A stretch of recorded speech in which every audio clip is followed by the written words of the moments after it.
Rave party ऐसे लगता है डांस ड्रग्स का तड़का। शनिवार 5 मई 2019 की रात, जश्न का माहौल, तेज म्यूजिक पर नाचते लड़के लड़कियां। रात जैसे जैसे गहराती जा रही थी, डीजे पर म्यूजिक तेज होता जा रहा था। थिरकते कदम रुकने का नाम नहीं ले रहे थे। नोएडा में हो रही एक रेव पार्टी में ये सब चल रहा था। अमीर घरों के बच्चे, कारोबारी घराने के लोग, नेता वगैरह इस पार्टी की शान थे। उनके साथ आई हुई लड़कियां भी किसी से पीछे नहीं थी। इस पार्टी में क्या नहीं था? हुक्का, बियर, ड्रग्स, तंबाकू का नशा, शराब, हार्ड ड्रिंक्स, कबाब, शबाब। लड़के लड़कियां नशे की हालत में डीजे की धुनों पर मस्त होकर थिरक रहे थे। तेज रोशनी उनकी आंखों को चौंधिया रही थी। बाहरी दुनिया से अलग थलग थी यह रंगीन दुनिया। इतनी बड़ी रेव पार्टी हो रही थी और पुलिस को पता न हो, ऐसा कैसे हो सकता है? पुलिस को पता था, पर उसे मोटा चढ़ावा पहले ही चढ़ाया जा चुका था। फिर भी छापामारी हो गई। बाहरी पुलिस ही इलाके की पुलिस के लिए सिरदर्द बन गई। इसलिए अब तो पुलिस की मिलीभगत भी चर्चा का विषय हो गई है। जांच चल रही है। इस पार्टी में 1-2 पुलिस वाले भी थे। वे अपना चेहरा छिपाने की नाकाम कोशिश कर रहे थे। अमीर घरों के तमाम बच्चे, कारोबारी, राजनीतिक लोग जो इस पार्टी में मौजूद थे, धरे गए और न्यायिक हिरासत में हैं। यह मामला नोएडा के यमुना किनारे बसे सेक्टर 135 का है। यहाँ इको फार्म हाउस पर हर वीकेंड पर महफिलें सजती थीं। इन पार्टियों के लिए खास लोगों को बुलाया जाता था। बुलाने का तरीका व्हाट्सएप और फेसबुक पर बने क्लोज्ड ग्रुप को हिंट के जरिए होता था। इस महफिल में शरीक होने वाले इस हिंट को आसानी से समझ जाते थे। लड़के लड़कियों को पूरी रात डांस, म्यूजिक, ड्रग्स और सेक्स का कॉकटेल मिलता। रात भर लुत्फ उठाने के बाद वे अपनी गाड़ियों से अगले दिन घर लौट जाते। रेव यानी पैशन, एक्साइटमेंट और पागलपन। ये सेक्स, म्यूजिक और ड्रग्स का कॉकटेल है। पार्टी शुरू हो चुकी थी। बड़े से ओपन स्पेस में बजता तेज म्यूजिक और इलेक्ट्रॉनिक लाइटिंग का फ्यूजन और ड्रग्स का असर वहां मौजूद लड़के लड़कियों को पागल करने के लिए काफी था। Full Saturday night with DJ Ishu and Ashu के नाम से चल रही इस पार्टी में तमाम लड़के लड़कियों का हुजूम था। ज्यादातर लड़के दिल्ली, हरियाणा के अलावा नोएडा के थे। पार्टी में लड़कियों की मौजूदगी ठीक ठाक रहे, इसलिए उनकी एंट्री फ्री थी, जबकि लड़कों से 10,000 रुपए एंट्री फीस वसूली गई थी। लड़कों का भरपूर मनोरंजन करने के लिए एस्कॉट सर्विस की लड़कियां बुलाई गई थीं। एस्कॉट लड़कियों को प्रति इवेंट 1,000 रुपए की फीस पर लाया गया था। भड़कीले कपड़े पहने इन लड़कियों का काम अपनी सेक्सी अदाओं से इन लड़कों का मनोरंजन करना और उन्हें वहां जुए व दूसरी नशीली चीजों की खरीदारी के लिए तैयार करना था। पर्सनल एंजॉयमेंट के लिए फार्म हाउस में 3 कमरे भी थे।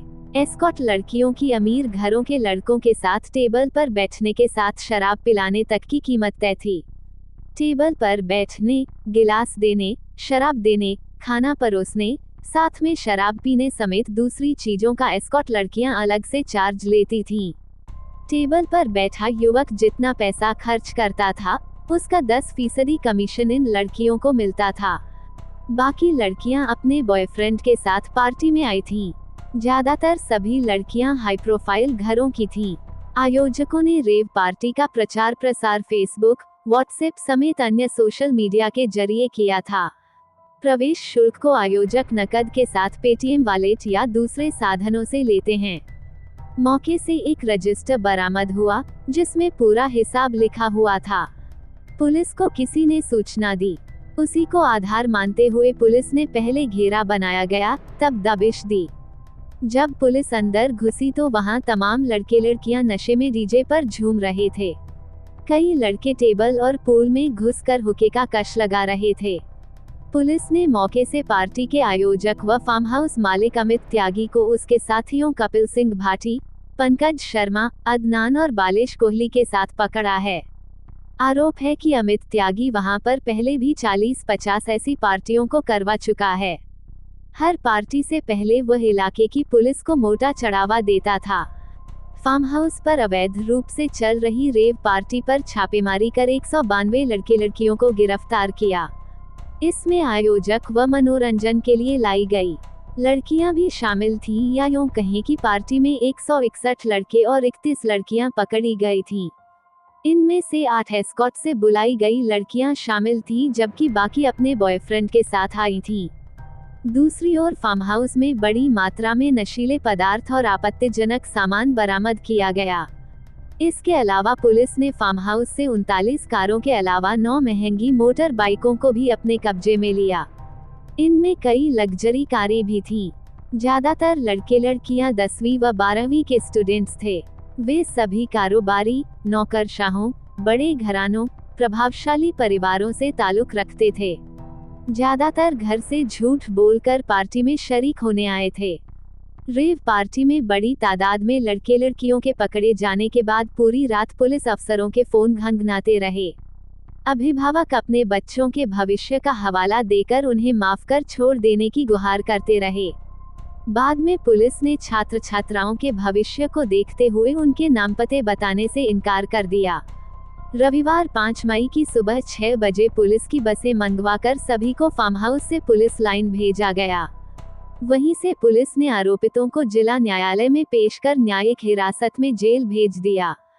जांच में ये भी सामने आया है कि 1 सप्ताह तक चलने वाली रेव पार्टी की एंट्री फीस 1 से 1.5 लाख रुपए, वहीं 2 दिनों के लिए 20,000-22,000 रुपए थी। वीकेंड पर एक पार्टी करके आयोजक 15 से 20 लाख रुपए कमा लेते थे। इनमें से 2-3 लाख रुपए लोकल पुलिस को जाते थे और बाकी पार्टनर आपस में बांट लेते थे। रेव पार्टी में आने के लिए इन बच्चों ने झूठ का सहारा लिया। क्यों?